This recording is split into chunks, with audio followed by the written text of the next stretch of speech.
Evet, değerli spor severler. Önce mavi köşede 18 yaşında 52 kilogram ağırlığında 1.62 boyunda profesyonel kariyerinde 8 maç yaptı. 7'sini kazandı. Sadece bir kez kaybetti. 2 kez knockout etti rakiplerini. Antrenörlüğünü Erhan Ölüç yapıyor. Erhan Ölüç, Fight Akademi'den Türkmenistanlı sporcu Medine Recebayeva. Ve rakibi temsilcimiz Türk sporcumuz. 24 yaşında 52 kilogram ağırlığında 1.60 boyunda profesyonel kariyerinde 12 maç yaptı. 10'unu kazandı. Sadece 2 kez mağlup oldu. Antrenörlüğünü ve menajerliğini Türkiye'ye damga vuran antrenörlerden Yılmaz Çeken yapıyor. Yılmaz Çeken Fight Akademi'den Dersimli Ezgi Yılmaz. Medine Recebayeva ve Ezgi Yılmaz karşı karşıya gelecek 52 kilogramda bir mücadele ve bu maçta da değerli yorumlarıyla çok değerli bir konuğum bana eşlik edecek. Kickbox İstanbul il temsilcisi Hasan Aktoka hocam bizlerle birlikte. Hocam hoş geldiniz. İyi akşamlar diliyorum. Çok güzel bir gece Öncü Fight Club. Yine her zaman olduğu gibi Nusret Öncü nefis bir gece imzasını attı. Neler söyleyeceksiniz? Güzel bir çalışma, güzel sporcular. Bu camia gittikçe büyümeye devam ediyor ve kickbox zirve yapıyor. Maçta zaten çok hızlı başladı hocam. Aynen. Hemen oraya doğru bir dönelim isterseniz. Ezgi Yılmaz ve Medine Recebayeva karşı karşıya geliyor. Ezgi Yılmaz tabii ki Yılmaz Çekin'in çok başarılı sporcusu. 12 maçta 10 galibiyet. Karşısında Medine Recebayeva var. Genç de bir sporcu, 18 yaşında. O da Erhan Ölüç'ün çok yetenekli bir sporcusu. İki sporcumuz da çok başarılı. İkisi de milli takım hocamız. Başarılar diliyoruz ikisine de. Hızlı da başladı mücadele. Tabii 52 kilogramda yüksek tempolu maç izleyeceğiz gibi. Medine Recebayeva şu anda birazcık daha pres yapan, birazcık daha atak olan taraf. Hasan hocamın da bahsettiği gibi kickbox çok ciddi bir yükselişte değerli izleyenler son dönemde ve zaten bu gece de örneklerini gördük. Şu ana kadar çok kaliteli, çok üst düzey maçlar izledik. Devamı da geliyor şu anda Medine ve Ezgi arasında. Ezgi de çok baskılı ve sert oynuyor. Fazla şey yapmıyor yani. Tabii maçın heyecanı büyük. Evet, zamanlama çok önemli burada.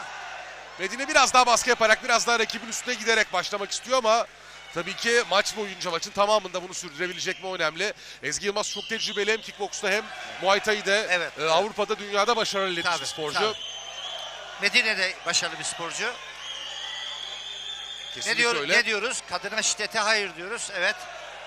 Yani maçlarımız, şampiyonalarımız kadınlarımızın, kızlarımızın kendini savunması aynı zamanda.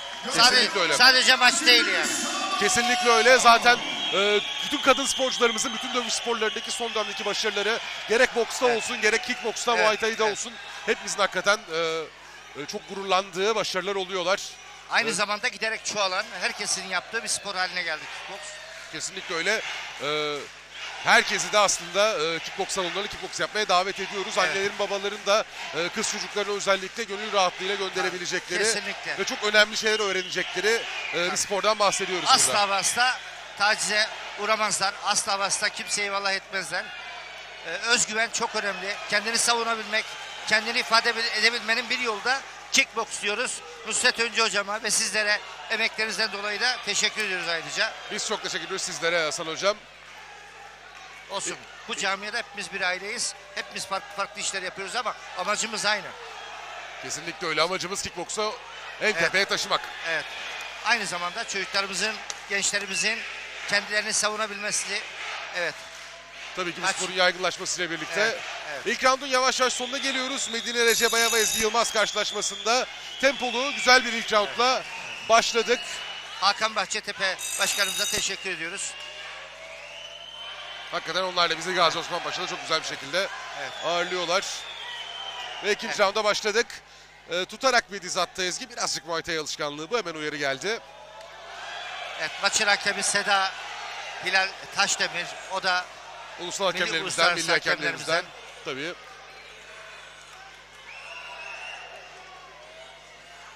Karşılıklı lockdown denendi. Medine içeri girip yumruk atmaya çalışıyor. Ezgi biraz daha seçerek daha güçlü vurma çabasında. Doğru zamanlamayı bulmak tabii ki çok önemli burada. Ama Medine'de çok soğukkanlı yani. Çok soğukkanlı. Bir an ayağa kaydı Ezgi'nin. Kalktı, devam edecek. Medine bir boşluk buldu mu hocam direkt gidiyor rakibin üstüne. Aynen, evet. asla geri adım atmadan devam ediyor. Ben beğendim yani iki sporcuyu da. Ezgi biraz daha uzaktan dövüşmek istiyor gibi şu anda ama çok izin vermedi buna Medine. Şimdi Ezgi rakibinin ensesine yakaladı ama kılınca girmemesi lazım tabii. Evet. Medine'yi Low daha sakin gördüm ama yani Ezgi de ona karşılık veriyor. Medine biraz daha öne doğru adımlayarak burada dövüşmeye devam ediyor. Ezgi'den bir low kick. Preste gidiyor yani. Evet. Ezgi de oradan vurduğu darbelerle, tekmelerle, middle kicklerle, low kicklerle. Ezgi Yılmaz bahsettiğimiz gibi Muay Thai'de dünyada önemli başarı elde etmiş bir sporcumuz. Türkiye'de keza aynı şekilde.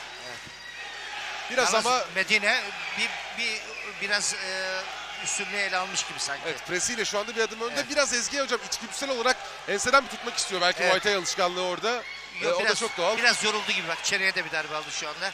Sanki biraz yoruldu gibi. Ezgi'nin aslında kondisyonu çok iyidir. Yani ben 5 Evet, round çıkardığı evet, maçları evet. izledim, anlattım kendisinin. Evet. Ama Medine öyle bir pres yaptı ki şu ana kadar Ezgi sürekli geriye adımlayarak dövüşmek durumunda kaldı. Evet, bir Çok sağ sert direkt, bir sağ sol direkt. kroşe geldi, low kick geldi. Evet, sarılarak durdurabildi ancak Medine'yi. Bu presle birlikte Evet. biraz Ezgi'yi kırmayı başarmış gibi gözüküyor.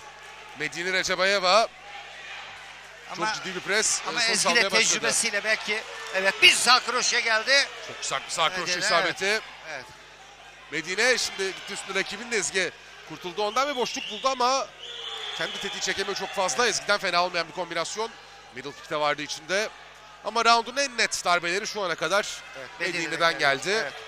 Middle kickler Medine'nin karşılıklı. baskısı var yani.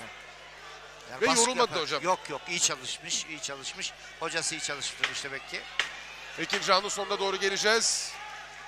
Evet. Burada içeriden iki sporcu bir şey üretemeyecekler. Sarılmak zaten maçı durduruyor. Ve ikinci roundun da sonuna geldik. Bir roundumuz kaldı. Bayanlar artık kickboksta yükselen bir yer oldu. En az erkekler kadar iyi kickboks yapıyorlar. Kesinlikle öyle. Yani şu anda çok Medine fazla çok baskın başladı Medine. çok fazla erkek sporcunun ulaşamayacağı bir seviyede bir maç çıkartıyorlar. Medine yine baskılı devam ediyor. Üçüncü roundun başında sürekli Atak. pres yaptı. Hem atak hem kontratak yapıyor. Savunmayla beraber hiç durmuyor yani. Dizler geldi karşılıklı. Çıkarken şöyle bir sol uzattı Ezgi. Medine'ye tezahüratlar da var bir yandan. Burada Gazi Osman Paşa'da. Sol sağ. Ezgi Yılmaz'dan bir kez daha sol sağ direklerini kullanmak istedi. Medine hemen mesafeyi kapattı, girdi içeri. Ezgi bir de Gazi Osman Paşa'nın evladı yani o da burada olduğu için tabii ki taraftar daha çoktur. Diğer Hocam, sporumuz Cumhur Dudullu'dan. her sporcumuzda bu arada çok fazla destek var. Yani bütün maçlarda gördük şu ana kadar. Herkes ciddi bir taraftar grubuyla gelmiş durumda Bir de buraya. burada insanların belki farkında olmadığı bir şey söyleyeceğim. Durmadan yeni sporcular yetişiyor. Yeni sporcular hep var. Hiç tanımadığımız, hiç bilmediğimiz sporcular bile çok iyi kickboks yapabiliyor yani. Kesinlikle öyle. Ki yani Medine'yi tabii ki biliyoruz ama daha 18 yaşında olduğunu hatırlatalım mesela tabii. kendisinin. Tabii. Sanki Ezgi biraz daha yavaş yavaş. Evet. Şimdi ayrıldı sporcular. Yavaş yavaş maçın artık son anlarına doğru geleceğiz. Oh, Sağ çıkardı. bir sağ direkt Medine çıkardı. aparkat ardından sol direk. Low kickler blokla geldi. Karşılıklı tekmeler. Ezgi bir low kick gönderdi. Çok sert isabetler değiller bunlar. Fakat ikisi de biraz yoruldu yani. Bu kesin şu anda. Yine bir surata roundhouse kick çıkardı. Tam ayrılırken. Evet. Ezgi'den bir low kick. Evet. İç süpürme Bir de düz yaptı. aradı, saklı bir düz. Evet. Sağ kroşe denemesi kaçtı. İki taraf yumruklar arıyor. Sol direk isabeti buldu Ezgi Yılmaz. Evet. Güçlü bitirmek önemli olacak bu karşılaşmayı. Bir kez daha yakın mesafeden iki tarafta puanları toplamaya çalışıyor. Sanki Medine de yoruldu biraz. Hocam tempo o kadar yüksek yani 52 Evet, kilo evet, gibi evet. düşük bisiklet olsa bile Çok yüksek tempoda mücadele ettiler. tempo çok yüksek.